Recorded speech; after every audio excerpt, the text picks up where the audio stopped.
የጎዱሽን ሰዎችማ ብሎክ እንዳታረጊያቸው በጭራሽ። በጣም ትልቅ ስህተት። ምክንያቱም ምን እንዳመለጣቸው ቁጭ ብለው ማየት አለባቸው።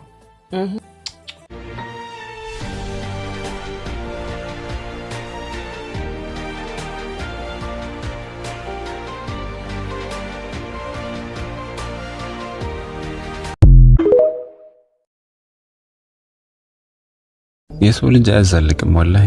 ዛሬ ካከበረ ዛሬ ላይ ካንተ ውጪ ሰው የለም እንዳንተ ማን አለ ካለህ በኋላ ነገ ላይ ፊት ይነሳል።